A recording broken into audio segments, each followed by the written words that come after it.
Bangladeshi company excellent ওয়ার্ল্ডের রয়েছে প্রায় 400টি পণ্য। আমিরাত, মালয়েশিয়া সহ বিশ্বের বিভিন্ন দেশে তারা তাদের এই পণ্য রপ্তানি করার পর বিপণন করেন।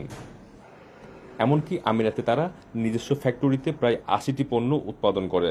এসব পণ্য যে কেউ ক্রয়ের মাধ্যমে তাদের সদস্য হতে পারেন, তবে ভোক্তার কাছে পৌঁছাতে নিয়োগ দেওয়া হয় না কোনো বিক্রয়কর্মী। এক্সিলেন্ট গ্রুপের সিইও এবং managing director Anwar H royal Rana জানান, পণ্য রপ্তানি এবং বিপণনের মাধ্যমে দেশের রেমিটেন্স বৃদ্ধিতে তারা অবদান রাখছেন। হওয়ার কারণে পণ্যগুলো সেল হওয়ার কারণে আমাদের সাথে যারা কাজ করতেছে প্রত্যেকে যে বাড়তি ইনকাম করতেছে, ইনকামটা বাংলাদেশে পাচ্ছে। নগদ পেমেন্টে 500 টাকা পর্যন্ত ক্যাশব্যাক আর লেনদেনে প্রতিদিন ডিপ ফ্রিজ এবং ঘন্টায় ঘন্টায় এসি, টিভি সহ দারুণ সব গিফট। ডেফিনেটলি এটা বাংলাদেশের একটা রেমিটেন্সের যোগ হচ্ছে। এটা পণ্য ক্রয়ের মাধ্যমে সদস্য হয়ে পণ্য বিপণনের মাধ্যমে আয় করার সুযোগ পাওয়াতে অনেক প্রবাসীরা যুক্ত হচ্ছেন তাদের সাথে। এক্সিলেন্ট গ্রুপের প্রথম ইন্টারন্যাশনাল জিএম প্রবাসী সুবীর কুমার শীলের মতো অনেকেই পুরোদমে, আবার অনেকেই কাজের ফাঁকে এটিকে বেছে নিচ্ছেন পার্ট টাইম হিসেবে। যখন আমার মনে হয় আমার জব যেটা আমি করতেছি, গভর্নমেন্ট চাকরি যেটা করতেছি, তার চেয়ে আমি বেটার একটা পজিশনে যাওয়া আমার পক্ষে সম্ভব, এবং এক্সিলেন্ট সেটা করে দিচ্ছে এক্সিলেন্ট ওয়ার্ল্ড।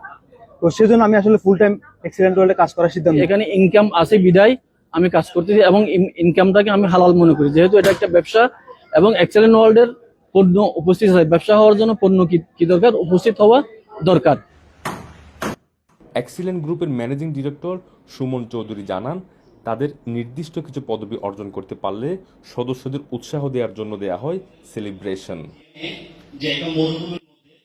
আমাদের কোম্পানিতে যারা কাজ করে বিভিন্ন প্রমোশন পায় বা পদবি অর্জন করে, তাদেরকে আমরা সংবর্ধিত করে থাকি। আজকে আমাদের sales officer, marketing officer, assistant general manager যারা আছে, আমরা তাদেরকে সংবর্ধিত করেছি কোম্পানির পক্ষ থেকে।